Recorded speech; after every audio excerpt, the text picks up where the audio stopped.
King's Landing was quieter than usual, but silence in the Red Keep never meant peace. It only meant something dangerous was brewing. Behind the walls of power and lies, three minds were meeting: Cersei Lannister, her brother Tyrion, and Lord Varys, the master of whisperers. All three were known for their cunning, manipulation, and thirst for control. But now, instead of fighting from separate corners, they were building something no one expected: a secret circle of power that could control the Iron Throne from the shadows.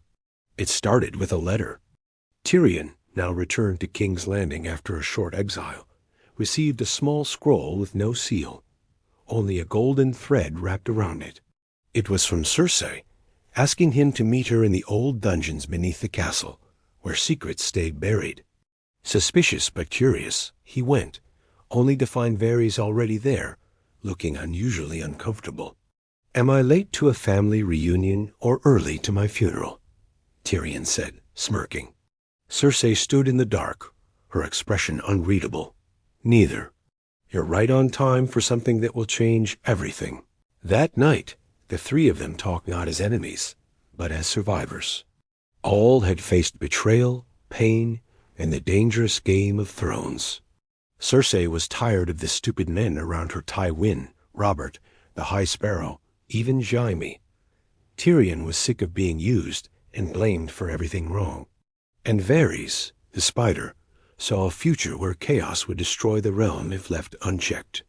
"Everyone's playing to win the throne," Cersei said. "But what if we controlled who even gets to sit on it?" Varys raised a brow. "Control the throne without sitting on it ourselves?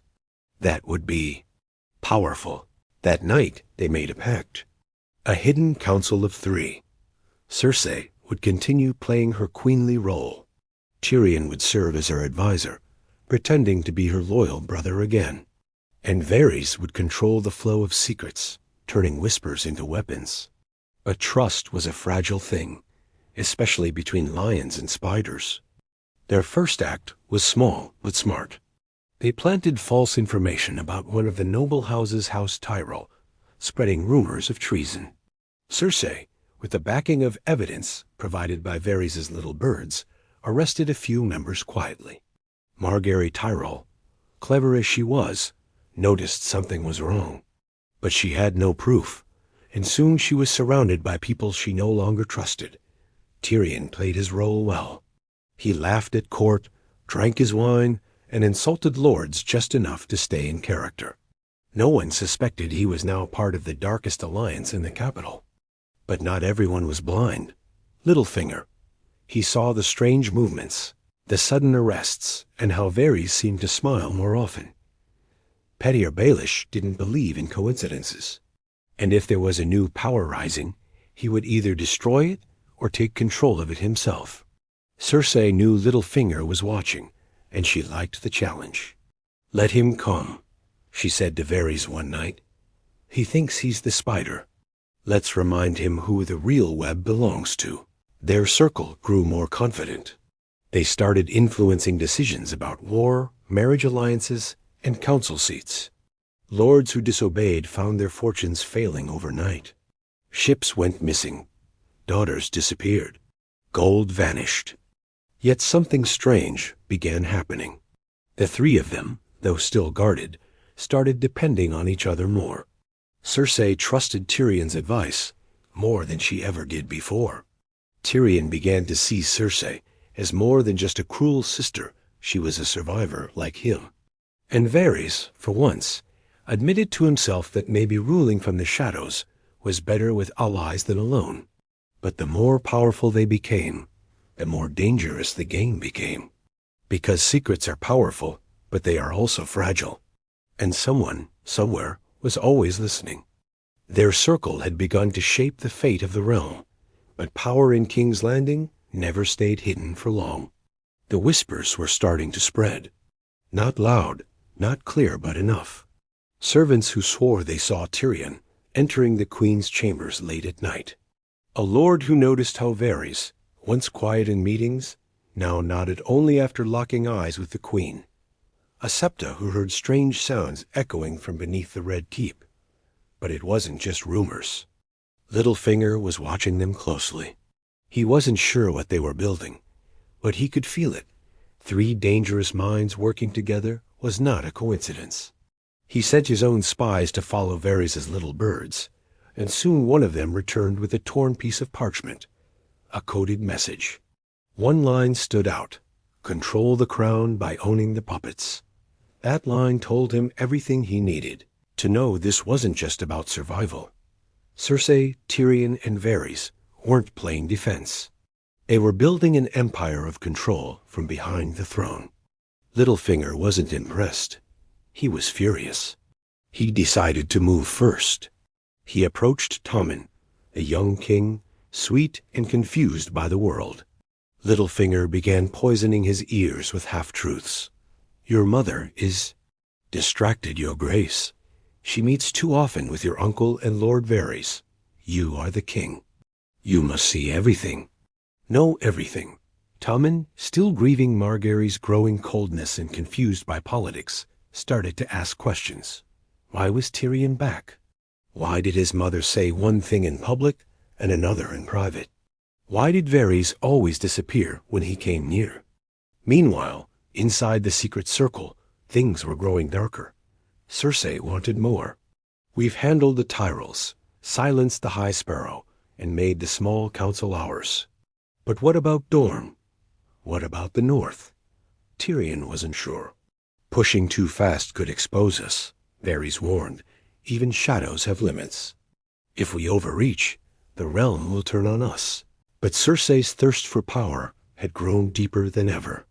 She had tasted what it felt like to rule without resistance. She was no longer content with being just the queen mother. She wanted to rule forever, and nothing, no law, no family, no child would stop her. One night, she confessed something to Tyrion while they drank alone. "I don't trust Tommen. He's weak. If he turns against me, I won't hesitate." Tyrion looked at her, disturbed. "He's your son," she laughed bitterly. "So was Joffrey. Look how that ended." Tyrion didn't answer, but inside, something cracked. He had joined her to survive, maybe even to help shape a better future in his own twisted way. But now he saw it. Cersei didn't want to control the throne from behind. She wanted to burn it all and sit on the ashes. Varys noticed the change too. Tyrion had become quiet in meetings, distant. Cersei had become bold, careless even. She no longer listened to advice, she gave orders. And worst of all, she started threatening the very people who built the secret circle with her. One of Varys' most loyal little birds was found dead, tongue cut out. A message. A warning. Varys confronted Cersei. "Was this your doing?" She smiled. "I don't like birds who sing too much." That was the moment Varys realized. They hadn't built a circle. They had built a cage. And now, even they were inside it with Cersei holding the key. Still, they couldn't walk away.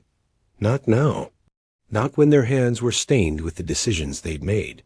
So Tyrion and Varys began planning in secret. A circle within a circle. "If Cersei has become a monster," Tyrion said one night, "maybe it's time we remind her that monsters can bleed." But Cersei was already one step ahead. She knew they would turn. She saw the way they looked at each other, whispered in corners, paused when she entered the room. And so she made her next move, not with poison, not with murder, but with something far more dangerous. She whispered a lie into Tommen's ear. And the lie was about Tyrion. The lie was simple, but in King's Landing, simplicity was deadly. "He's planning to take your crown," Cersei whispered to Tommen, her voice gentle like a lullaby. "Your uncle doesn't love you, Tommen. He wants power. Why do you think he came back after all this time? He's using you, just like he used Joffrey." Tommen's eyes widened. His faith in Cersei was unshakable. After all, she was his mother, the only person who always stood by him. He couldn't believe Tyrion was a traitor, not completely, but the doubt had been planted like a seed, and in time it would grow. Meanwhile, Tyrion was getting nervous. The walls of their secret circle were tightening. Cersei had changed. She no longer discussed plans, she gave commands. She no longer trusted Varys, she questioned his birds. And worst of all, she treated Tyrion like a guest at a dinner that had already ended. One morning, he received a scroll bearing the royal seal. It was from Tommen. A formal letter, distant and cold. Tyrion had been relieved of all advisory duties for the time being until further notice. No explanation. No discussion. He stormed into Cersei's chambers. "What are you doing?" Cersei, sipping wine by the window, didn't even turn to face him. "Keeping things simple, dear brother. We can't afford confusion right now. You told him I'm a threat. I didn't have to." She smiled. "You made yourself one." Tyrion left without another word, but he wasn't finished. That night, he met with Varys in the old wine cellars beneath the Red Keep, the place where their circle had first been born. "She's turning on us," Tyrion said. "I don't care how clever she thinks she is, this ends now." Varys nodded. "She's dangerous, but careful. We cannot move unless we're certain." Then Varys gave him a name, Qyburn, the former maester who now served Cersei, whispering in her ear, building strange things in the dark. Varys had long suspected Qyburn was more than just an advisor. He was Cersei's tool, her private executioner, her sorcerer in a world that no longer believed in magic. "If we take down Qyburn, we weaken her," Varys said. "And if we expose him, we might get Tommen back, but it wouldn't be easy." Qyburn had his own shadows, his own birds. Worse, he had something else now, Gregor Clegane. Or rather, what was left of him. The Mountain was no longer just a man. He was a creature of fear, loyal only to Cersei. Still, Tyrion had a plan.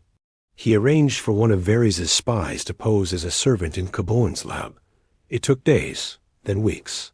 And finally something. Proof. A ledger filled with blackmail payments. Names. Amounts. Secrets traded like coin. Qyburn had been buying loyalty across the capital. He wasn't just Cersei's tool. He was building his own silent army. Tyrion brought the ledger to Tommen, expecting a breakthrough, expecting justice. But Tommen burned it. "I don't want war in my family," he said. "Uncle or not, if you try to hurt my mother again, I'll have you arrested." Tyrion left the room stunned, heartbroken. He'd just tried to save the realm from his own blood and failed. Cersei was winning. That night, she celebrated in silence, watching the stars from the highest balcony of the Red Keep. Qyburn stood behind her like a shadow. "He's broken," he whispered. Cersei smiled. "Not yet, but he will be." But she didn't know everything. Varys was already working on another move. He had reached out to someone far away, someone who had the strength to challenge Cersei's rule, someone with dragons. And now that someone was listening. The raven flew through the night, silent as the secrets it carried. Its wings sliced through icy winds, traveling farther than any ordinary message ever could past burned villages, over restless seas, to a city across the narrow sea. Meereen. There, surrounded by fire and freed slaves, Daenerys Targaryen held the message in her hand, reading Varys' words in silence. Her face didn't change, but her eyes burned hotter than dragon flame. "A power circle of liars," she muttered. "Cersei, Tyrion, and the spider himself. And now he comes begging for my help?" Missandei stepped closer. "Should we trust him?" Daenerys didn't answer immediately. She looked out at the sky where her dragons circled, free and untamed. She had always wanted to return to Westeros, but never with a leash around her neck. Still, Varys had written something interesting. They control the crown, but not the people. If you come now, not as a conqueror, but as Justice Westeros will follow you. Justice. That word haunted her. That word defined her. She sent a raven back. In King's Landing, Varys received the reply and read only 2 words. "I'm listening." Back in the capital, things were growing worse. Tyrion had disappeared from the court completely. Varys remained polite but distant, still pretending loyalty to Cersei, while slowly cutting the web she thought she controlled. And Cersei? Cersei was spiraling. She had removed every voice of reason. Tonnin, now fully wrapped around her finger, trusted no one. The small council was filled with puppets. Qyburn grew stronger, his dark experiments reaching into the streets orphans recruited as spies, criminals turned into monsters. The people of King's Landing whispered of a curse. First the Mad King, now the Mad Queen. But fear kept them silent, until the fire. One cold morning, a merchant's house exploded in flames. Then another. People screamed of wildfire, hidden beneath the city again. Panic spread. And Cersei, from her balcony, watched it burn with the same calm she once reserved for sipping wine. Tyrion saw it as his last chance. He visited Varys in secret and said, "We need to act now, before she turns the whole city into ash." Varys nodded. "She's already sent a raven to Dorne, asking for an alliance, promising revenge. She's pulling everyone into her madness." "And what about Daenerys?" "She's coming." Tyrion hesitated. "Then maybe it's time I did something that makes me hate myself even more." He stepped into the council chamber that night, unannounced. All eyes turned. Cersei looked up from her throne, amused. "Well, well, well. The ghost returns?" Tyrion didn't smile. "I've come to offer a surrender," the court gasped. Cersei raised an eyebrow. "Yours?" "No, yours." He stepped forward slowly. "Daenerys Targaryen is coming with ships, armies, and dragons. If you surrender now, she will spare you. But if you don't, this city will burn. And you with it." Cersei laughed. "You really think I'll give up everything to a little girl with fire in her blood? She's not coming for a crown. She's coming for justice." Cersei stood up. "Then let her come. Let her see what justice looks like when the city she wants to rule turns to dust beneath her dragons." Tyrion looked into her eyes and saw it clearly. For the first time, she didn't care about ruling anymore. She only wanted to win, even if it meant losing everything. That night, Tyrion and Varys stood on the walls of the Red Keep, looking at the horizon. "Do you think she'll show mercy?" Tyrion asked. Varys sighed. "That depends on how much of her father lives in her blood." In the dark distance, faint as a whisper, a sound echoed in the skies. Wings. Flapping. Louder, and then a roar. The Dragon Queen was coming, and the secret circle was about to be shattered. By dawn, the city could feel it. The air had changed heavier, hotter, as if the sky itself were warning them. Common folk stared upward nervously.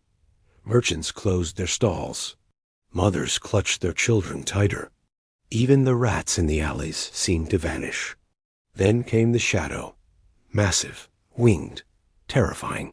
Drogon passed over the Red Keep with a roar that silenced the entire capital. Behind him, hundreds of ships arrived at Blackwater Bay, bearing the sigil of House Targaryen, the Unsullied standing like statues upon the decks. Daenerys Targaryen had arrived. She didn't land at the gates. No, she landed her dragon inside the square before the great seprite where wildfire had once burned queen and church alike. This was a message. She walked through the silent crowd, her head held high, cloaked in red and black, flanked by Grey Worm and Missandei. No crown, no fanfare, only fire and presence. Tyrion approached her with a slow, uneasy pace. "You came," he said, his voice low. Daenerys didn't smile. "You promised me a kingdom of ash and betrayal. So far, you've kept your word." Tyrion gave her a half-hearted smirk. "I didn't say it would be easy." Behind them, Varys watched, his face unreadable. Inside the Red Keep, Cersei was already preparing for war, but not in the way most expected. She'd sealed off the gates, planted wildfire in key parts of the city. Qyburn had gathered a secret militia of twisted creatures and exiled soldiers with no loyalty but gold. And Tommen Poor, Innocent Tommen was hidden away deep within the castle, protected by Sir Gregor, and unaware of what his mother had truly become. She won't surrender, Varys whispered to Daenerys as they stood in the council chamber, prepared in secret by Tyrion. I didn't expect her to, Daenerys replied. But I wanted her to see. I offered her peace. Tyrion spoke up. If you attack blindly, you'll kill thousands. That's what she wants. She wants you to become her. Daenerys looked at him long and hard. Then give me another way. That night they moved fast. Varys' birds spread messages through the slums and brothels. The Dragon Queen brings justice, not war. Tyrion sent secret riders to loyal Lannister soldiers, still unsure of Cersei's madness. Grey Worm and the Unsullied surrounded the city, but did not strike. Instead, Daenerys made her first real move a show of strength without blood. She flew Drogon low through the city streets, burning nothing, but flying close enough to shake the towers. She stopped above the Great Sept again, and dropped one thing, the torn ledger from Qburn's hidden experiments. The message was clear. I know your secrets. Inside the keep, Cersei's calm shattered. She slammed her goblet against the wall. She's trying to embarrass me, trying to turn the people. Qyburn stepped forward, pale and trembling. If the people turn, your grace. We lose the city before battle even begins. Cersei's eyes burned red. Then let them burn first. She gave the order. Activate the wildfire. But something was wrong. The bombs didn't ignite. No green fire erupted from the sewers. Cersei turned slowly. Tyrion stepped into the room, guards behind him. You should have listened when you had the chance. He held up a small golden hand-shaped pin, hand of the queen. I disabled your little surprise days ago, he said softly. And the men guarding the castle, they now answer to her. Cersei lunged toward him, but the guards stepped in. You betrayed your queen, she screamed. No, Tyrion said coldly. I finally chose the right one. Just then, another figure stepped into the room. Daenerys. Cersei stared at her with pure hatred. So this is how it ends? You take my throne while hiding behind traitors? Daenerys didn't flinch. I came to end war, not start one. But you've made it clear you'll never stop unless someone stops you. Cersei looked around, saw her reign falling apart, her guards frozen, Qyburn backing away, even her monster Gregor looking uncertain. She laughed hollow mad. You think killing me will save this place? You kill a lion, and you wake the whole den. Tyrion stepped closer. Then let the den burn without you. Cersei's hand reached for the dagger hidden at her waist. But Drogon roared outside the window. And for the first time in her life, Cersei Lannister hesitated. That single moment of hesitation, that flicker of fear in Cersei's eyes, was something no one in King's Landing had ever seen before. Tyrion caught it. So did Varys, standing quietly behind Daenerys. Even the queen herself noticed it, how her hand, always so steady in betrayal and blood, now trembled over the dagger's hilt. She slowly let it fall to the floor. It clinked against the stone light, small, harmless now. You don't have the courage. She sneered at Daenerys, masking her fear with pride. You want to be loved? Loved queens don't spill royal blood. Daenerys didn't blink. I want peace. Not love. But the decision was not hers alone. Outside, the streets buzzed with unrest. Half the city had risen in quiet rebellion, tired of Cersei's cruelty. The other half still feared her. Blood could still be spilled. The fire hadn't gone out. Tommen, hidden deep within the Red Keep, had heard the shouting. He had heard the dragon. And now he was no longer protected. Grey Worm and the Unsullied had broken into the inner walls. Tyrion had given a single command, bring the boy to me unharmed. When Tommen was finally led into the chamber, his eyes were wide, scared, but clearer than before. He looked from Daenerys to his mother, then to Tyrion. Is it true? He asked softly. You tried to kill them all? Cersei said nothing. For the first time, she had no defense. Daenerys stepped back. You're still king for now. The people need to see a choice, not a conquest.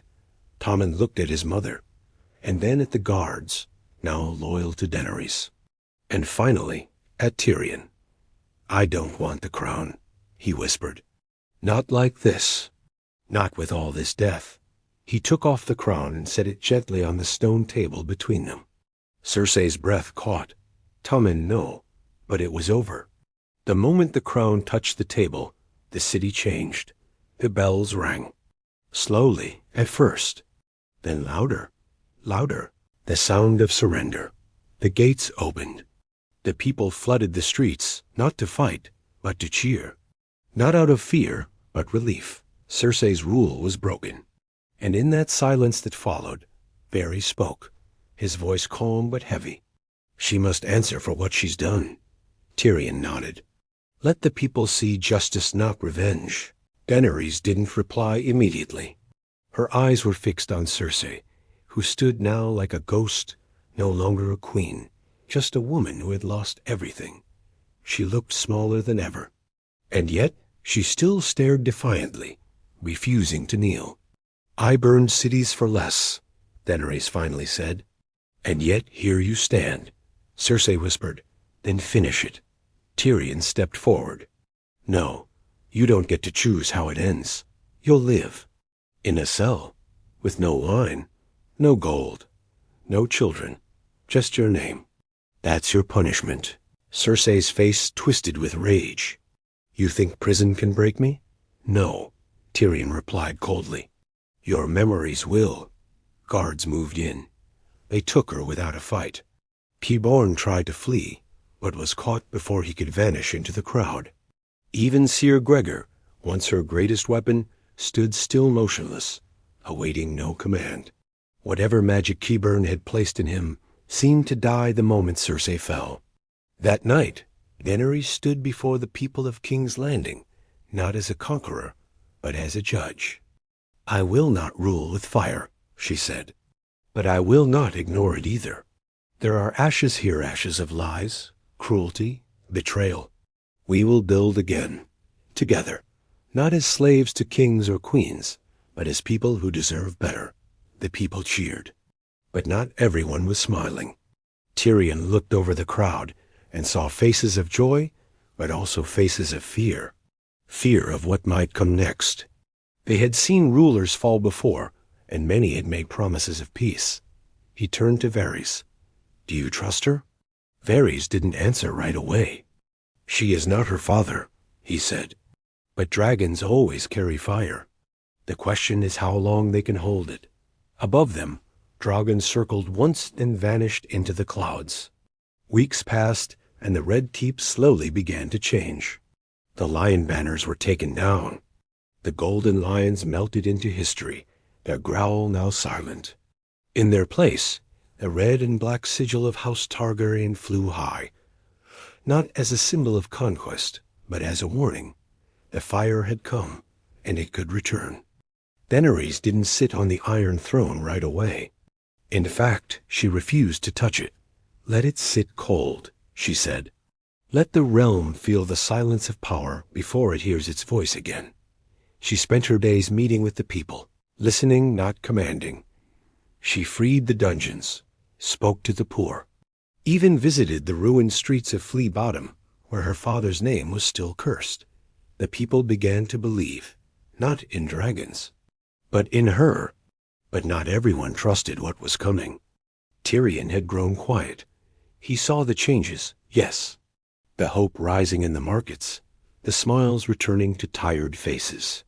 But he also saw the fire behind Daenerys' eyes when someone disrespected her.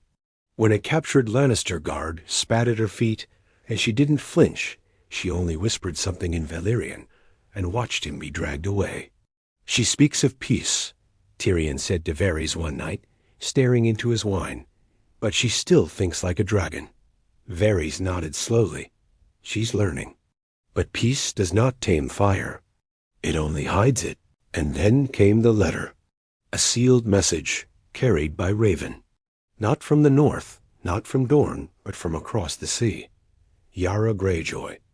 The Iron Islands do not kneel, no matter who wears the crown.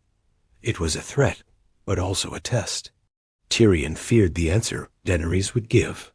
But when the small council gathered, she shocked them all. No war, she said. Let her come to me. Let her speak. It was a new Daenerys, patient, listening, strategizing. And yet, Tyrion couldn't shake the feeling that it was a mask, and masks always crack. Meanwhile, Cersei Lannister sat alone in a black cell beneath the Red Keep. No windows. No wine.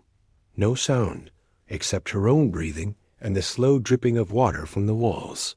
Her hair had grown messy, her eyes sunken, and yet her mind was sharp. Each day, a silent guard brought her food and left without a word. Each day, she waited, until one day, the silence broke. Tyrion walked in, alone. She didn't stand, didn't smile. Come to gloat, little brother? No, Tyrion said. I've come to say goodbye. Why? Is she finally going to kill me? She doesn't have to, Tyrion replied. The world already did. Cersei studied him. You think this is justice? Tyrion looked away. No, I think justice would have come sooner, before Tommen, before Myrcella, before Joffrey. Cersei's jaw tightened at the sound of their names. You blame me, she said. I blame all of us, he whispered. But you wore the crown when the kingdom bled. And now it remembers. She leaned forward. You'll never be free of me, no matter how far you run behind your queen. Tyrion stepped closer. I'm not running anymore. And then he left her there, alone, forgotten, the once most feared woman in the realm, now a ghost in chains. Up above, Daenerys prepared for her coronation, not in the throne room, but in the city square among the people. She chose no crown, no throne, no ceremony. I am not your queen by birth, she declared. I am your queen by choice. If you do not want me, say so now, and I will leave these lands in peace. The crowd remained silent. Then one voice shouted, Stay, then another. You saved us. And then more. Long live the Dragon Queen. The city roared. Daenerys bowed her head, but her eyes scanned the crowd, searching, always watching. And far from the cheering, Varys spoke softly to Tyrion. She has them now. The people. The city. Even you. Tyrion looked at Daenerys, standing proud before thousands, glowing with power. She's earned this, he said. Varys didn't disagree, but he didn't look convinced either, because power, once claimed, never stays gentle for long, and fire always hungers.